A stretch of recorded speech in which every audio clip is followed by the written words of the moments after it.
इस्लाम उसको सैंक्शन नहीं करता है, हिंदुओं में जाति को धर्म सैंक्शन करता है, धर्म उसको मान्यता देता है। इसलिए हिंदुओं की लड़ाई थोड़ी अलग किस्म की है जाति से, मुसलमानों की लड़ाई थोड़ी अलग किस्म की है जाति से, लेकिन है दोनों जगह। किसी भी समस्या को एक तरह से अप्रोच नहीं करता है।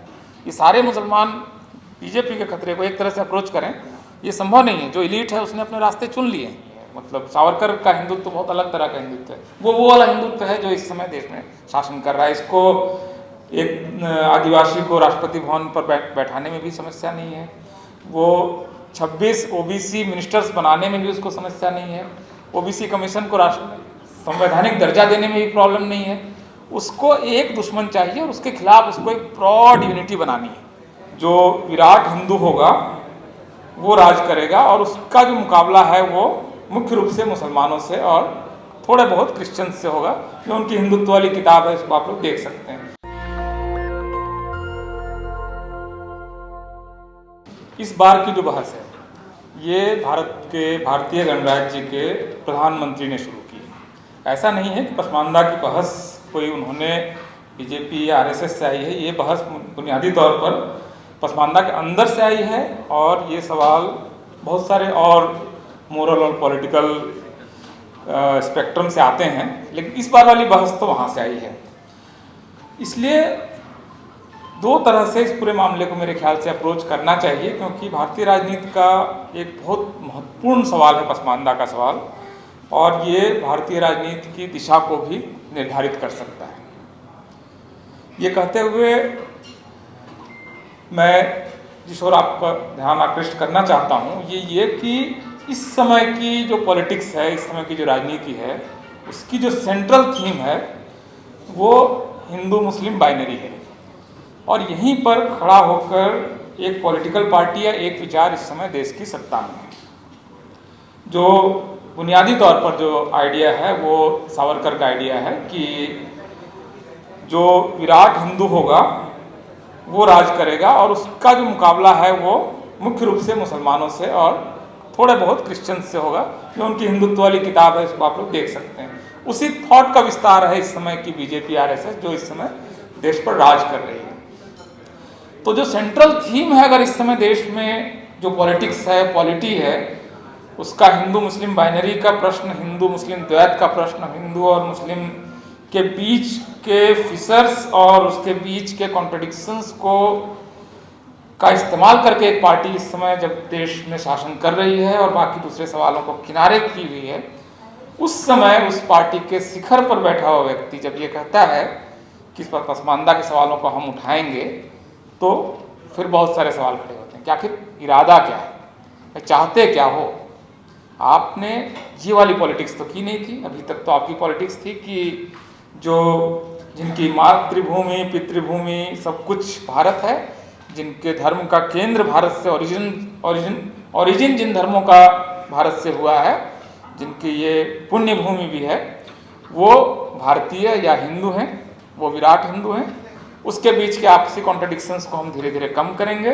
इसलिए आप देखेंगे कि सावरकर आश्चर्यजनक रूप से जिस समय गांधी मंदिर प्रवेश के समर्थन में नहीं थे, उस समय भी सावरकर दलितों के मंदिर प्रवेश की बात कर रहे थे। वो गाय वगैरह को लेकर कोई पवित्र विचार उनका नहीं है। मतलब सावरकर का हिंदुत्व तो बहुत अलग तरह का हिंदुत्व है, वो वाला हिंदुत्व है जो इस समय देश में शासन कर रहा है। इसको एक आदिवासी को राष्ट्रपति भवन पर बैठाने में भी समस्या नहीं है, वो 26 ओबीसी मिनिस्टर्स बनाने में भी उसको समस्या नहीं है, ओबीसी कमीशन को संवैधानिक दर्जा देने में भी प्रॉब्लम नहीं है। उसको एक दुश्मन चाहिए और उसके खिलाफ उसको एक ब्रॉड यूनिटी बनानी है। ये उसका फ्रेम है, ये इस समय की पॉलिटिक्स का फ्रेम है। तो ऐसे समय में अगर भारत के प्रधानमंत्री पसमानदा का सवाल उठा रहे हैं तो ये जानना बहुत जरूरी है कि वो क्या चाहते हैं, और यहाँ से आप अपनी वैचारिक जो भी जर्नी आप करना चाहें वो कर सकते हैं। देखिए, पसमानदा के सवाल को मैं दो तरह से अप्रोच करता हूँ। एक तो मोरल क्वेश्चन है कि क्या हो, मतलब जो समाज किसी भी स्ट्रक्चर में, किसी भी रिलीजियस स्ट्रक्चर में पीछे रह गया, उसके साथ क्या होना चाहिए। जैसे मैं अगर इस हॉल में बैठे हुए सारे लोगों से ये कहूँ कि 200-250 लोग जो बैठे हुए हैं कि केक बंट रहा है, एक बड़ा सा केक है जो बंटना है, और उसको आप इस तरह से बांटिए जो आपके इंटरेस्ट में हो, लेकिन जो आपका हित हो, जो आपको सबसे बड़ा टुकड़ा चाहिए, वो वैसा आप बांटें इसको, लेकिन आपको पता ना हो कि केक का कौन सा टुकड़ा आपको मिलेगा। तो इसमें हर व्यक्ति यही करेगा, हर कोई भी आदमी यही करेगा कि केक को बराबर बराबर बांटने की कोशिश करेगा, ताकि उसको एक न्यायिक रूप से जो सही टुकड़ा है वो मिल जाए। क्योंकि उसको पता नहीं है कि अगर मैं बड़ा या छोटा बांटूं तो छोटा टुकड़ा अगर मेरे हिस्से आ गया तो। कोई भी व्यक्ति, अगर आप छोटे 5-6 बच्चे के ग्रुप में भी अगर ये प्रयोग करेंगे तो आपको यही नतीजा मिलेगा। वही आपको बांटना है, रिसोर्सेज बांटने हैं, लेकिन आपको पता ही नहीं कि आप कौन है और कौन सा टुकड़ा आपके हिस्से आएगा, तो आप उसको न्यायिक बंटवारा करेंगे। तो मोरल क्वेश्चन तो यही है कि पसमानदा के साथ न्याय करने के लिए उस लोकेशन से सोचना पड़ेगा कि मैं पसमानदा हूँ, मैं ओबीसी हूँ, या मैं दलित हूँ, या मैं आदिवासी हूँ, रिसोर्स बंट रहे हैं, मुझे उसमें से कोई एक टुकड़ा मिल सकता है, कोई भी टुकड़ा मिल सकता है, तो मैं उसको एक न्याय करूँगा।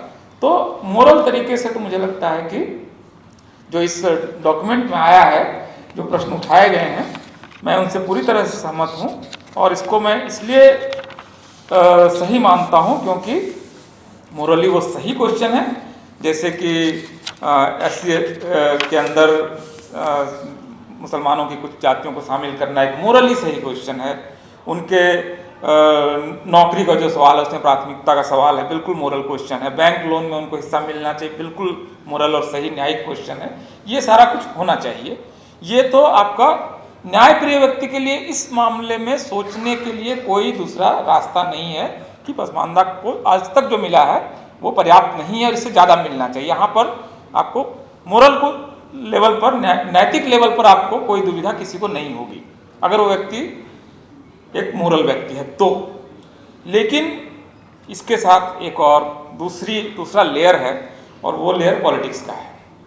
इसमें जब मैं इस प्रश्न को देखता हूं तो मुझे लगता है कि अगर नरेंद्र मोदी जो पॉलिटिक्स कर रहे हैं, बीजेपी के जो पॉलिटिक्स कर रहे हैं, वो अगर पूरे मुस्लिम समुदाय पर हमलावर हैं, उनके अंदर की सुरक्षा की भावना को वो खत्म करते हैं, उनकी पॉलिटिक्स में एक व्यक्ति जो लिंचिंग करता है उसको माला पहनाया जा सकता है और उसके बावजूद वो केंद्रीय मंत्री बना रह सकता है, उनके प्रवक्ता बहुत अनाप शनाप बोलते हुए भी उनकी गिरफ्तारी नहीं होती है।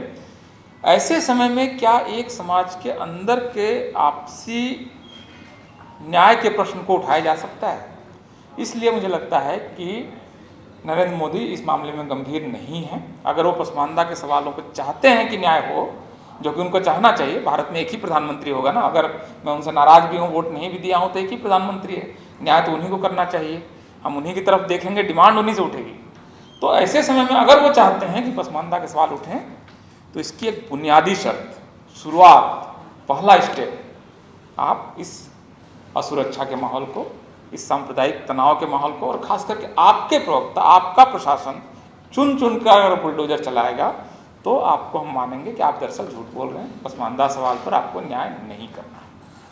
अगर आप सांप्रदायिक सौहार्द बनाने का जो आपका एक कॉन्स्टिट्यूशनल आप पर ओनस है, जिम्मेदारी है, उस बेसिक प्री रिक्विजिट को पूरा किए बगैर अगर आप चाह रहे हैं कि पसमानदा के सवालों को आप उठाएंगे और वहाँ से कुछ वोट ले लेंगे या मुसलमानों के अंदर मतभेद पैदा कर देंगे, तो ये नहीं होगा। जब बाहर से हमला होता है तो कोई भी कम्युनिटी, कोई भी कौम या कोई भी जाति एकजुट होती है और उस समय भूलती भी है कि हमारे ऊपर एक्चुअली शोषण या हमारा हक कौन मार रहा है।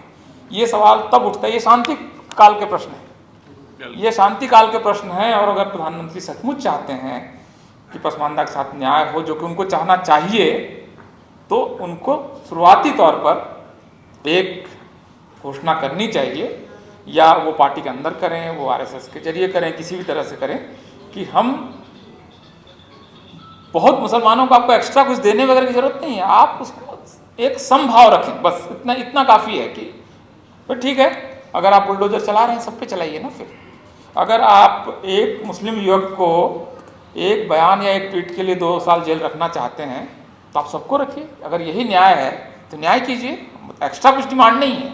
तो ये चूँकि नहीं हो रहा, इसलिए मैं प्रधानमंत्री के इस इनिशिएटिव को बहुत गंभीर इनिशिएटिव नहीं मानता हूँ। लेकिन जाहिर है कि वो इसमें कुछ तो करना चाह रहे हैं, मतलब वो ऐसे पागलपन में कुछ भी बोल दिया गया बयान नहीं है, बहुत सुचिंतित और एक बयान है। वो निश्चित रूप से कोशिश कर रहे हैं कि क्योंकि हिंदू ओबीसी के अंदर और हिंदू दलित जो हैं, जिसको दलित हिंदू दरअसल नहीं भी है लेकिन अब आर्य समाज वगैरह के 100 साल के प्रयास के बाद वो हिंदू फोल्ड के अंदर है, उसके अंदर चूँकि कुछ मतभेद पैदा हुए हैं और वो अपने सवालों को लेकर ज़्यादा मुखर है, तो उनकी जो ब्रॉड हिंदू यूनिटी है उसमें कुछ क्रैक्स हैं। ब्रॉड हिंदू यूनिटी में क्रैक्स हैं। जब SC/ST एक्ट का मामला आता है तो इस देश में 15 से 20 लाख दलित सड़क पर उतरकर अपने SC/ST को वापस लेता है, या रोस्टर का सवाल है तब वो अपने हक को वापस लेता है। तो ये सवाल उठ रहे हैं बिहार में जिस तरह से भी सत्ता परिवर्तन हुआ है, ये सारी चीज़ें उनको चिंतित कर रही है। ऐसे समय में मुसलमानों को एकजुट होकर वोट देने की जो एक प्रवृत्ति रही है इंडियन पॉलिटिक्स में, ये उनको शायद चिंतित कर रहा है। और यहाँ पर वो शायद कुछ फॉल्ट लाइन्स तलाशने की कोशिश कर रहे हैं, लेकिन बहुत सावधान रहने की ज़रूरत है, अपने सवालों को बहुत गंभीरता से उठाने की ज़रूरत है और पसमानदा हित के सवालों को बिल्कुल नहीं छोड़ना है। इस वजह से ये डर नहीं होना चाहिए कि इससे मुसलमानों की एकता टूट जाएगी। मुसलमानों की एकता बीजेपी को रोक नहीं सकती। मुसलमानों की एकता अगर बीजेपी को रोक पाती तो 2014 और 2019 में ये नतीजा नहीं आता, या अभी 2022 के यूपी के चुनाव में मुसलमानों ने, जहाँ तक मेरा अनुमान है, आप अपने रिश्तेदारों को फ़ोन करके पूछिए, आम तौर पर सारे मुसलमानों ने एक पार्टी को वोट दिया जो बीजेपी को हराने में सबसे सक्षम है। क्या इससे बीजेपी रुक रही है?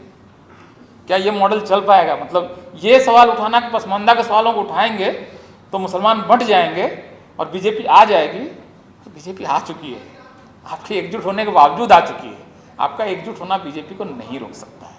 मतलब ऐसे 8 चुनाव 10 चुनाव के बाद अब तो आप समझिए कि नहीं रोक सकते भाई। आपकी एकजुटता बीजेपी कैसे रोक सकती है? 78% हिंदू है इस देश में, आपकी एकजुटता 14%, मान लीजिए 15%, सारे लोग वोट डालने जाते हैं, मान भी लीजिए। एक तो वोटर लिस्ट वगैरह में बदमाशी वगैरह अलग खेल है, इसके बावजूद मान लीजिए 14% मुसलमान एकजुट होकर उस पार्टी को वोट डालते हैं जो बीजेपी को हरा सकता है। क्या ये मॉडल काम कर रहा है? किसी एक कंस्टिट्यूंसी में नहीं काम कर सकता है। रामपुर हार गया, मतलब रामपुर में बीजेपी जीत गई, मतलब कहाँ का, मतलब क्या बात कर रहे हैं? कि ये नहीं चल सकता, ये मॉडल फेल है। इसलिए पसमानदा सवाल उठाए जाने चाहिए। इससे मुसलमानों को इसका कोई अहित नहीं होने वाला है। ओबीसी के सवालों को उठाने से हिंदुओं को क्या बिगड़ गया है?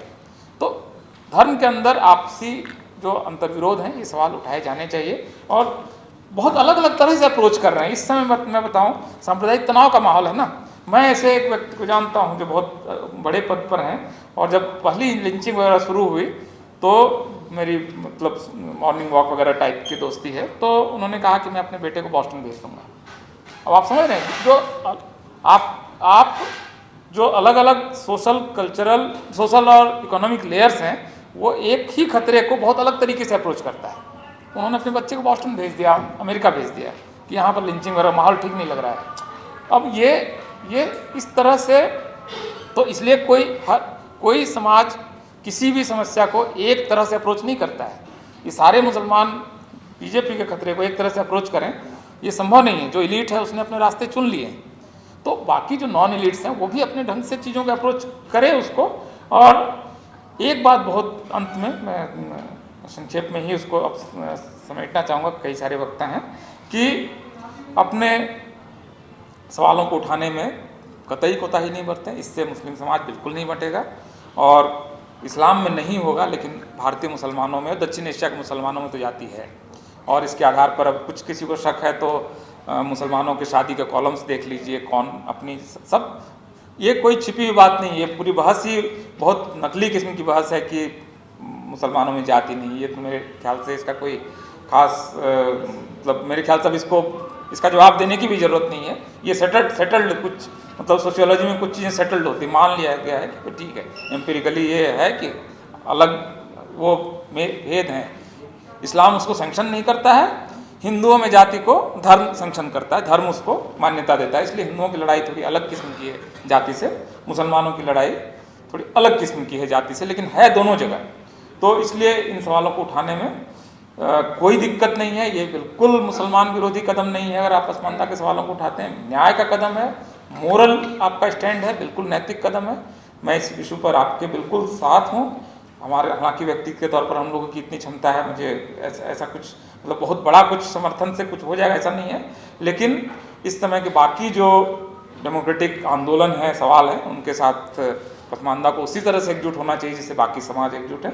और नरेंद्र मोदी जो कर रहे हैं उस पर नज़र रखिए, वो क्योंकि बहुत कुछ इरादे उनके बहुत साफ नहीं हैं और बहुत वो सिंसियर एफर्ट आज की तारीख में मैं उसको नहीं मानता हूँ। बहुत बहुत शुक्रिया।